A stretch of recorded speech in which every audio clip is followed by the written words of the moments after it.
Hello, brothers and sisters. Today is December 30th in the year of our Lord, 2021. And today's article is from Harper's Weekly, January 17th, 1874. And it's about the Great Pyramids of Giza. The investigations that have of late years been made into the mysteries of the Great Pyramid of Giza have received a great impetus from the accurate measurements and studious labors of Professor Piazza Smith, director of the observatory at Edinburgh. Professor H. L. Smith of Louisville has also taken up the subject and communicated to the Journal of Science many interesting comparisons and coincidences that have occurred to him, his reports being based mostly upon the measurements of his predecessors. Professor Smith has opened a new path of investigation in giving special attention to the Queen's Chamber, as distinguished from the so-called King's Chamber, and the passages leading thereto, on which Piazza Smith and others bestowed most of their study. It may be known to some of our readers that on entering the pyramid, at the opening most easily accessible to visitors, one passes down nearly to the level of the base of the monument, and then rises at an equal angle to the level of the King's Chamber. Halfway up the ascent to this chamber, we proceed along a horizontal passageway to the Queen's Chamber, which is situated more nearly in the very heart of the structure.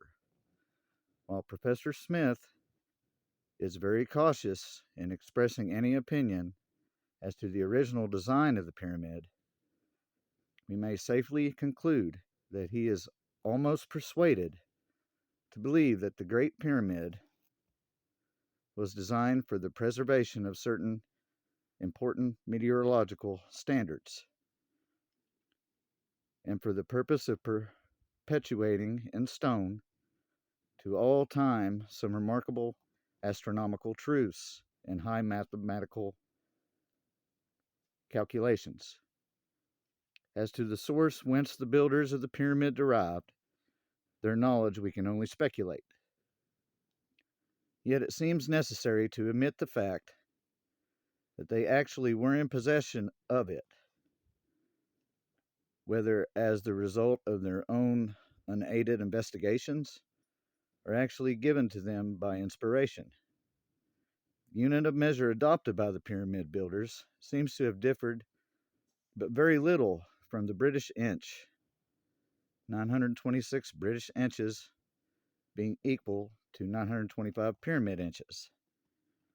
The ancient builders appear to have endeavored to establish the pyramid exactly in latitude 30 degrees, and in their endeavor to do so have found it necessary to extend to the northward the boundary of the hill on which it was established, having used the chippings of the stone for this purpose.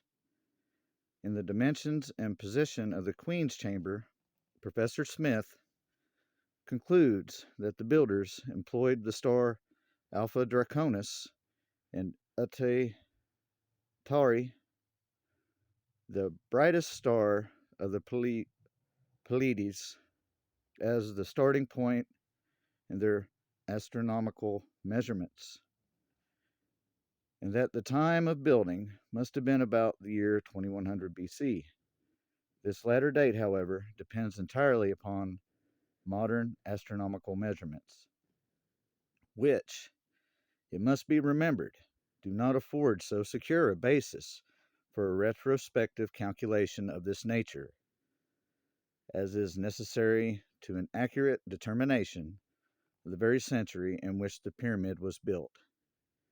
In certain relations between the dimensions of portions of the Queen's Chamber, Professor Smith finds evidence that the builders were acquainted with what is known as the ratio of the circumference to the diameter of a circle to within 1/1,000,000th part of its value.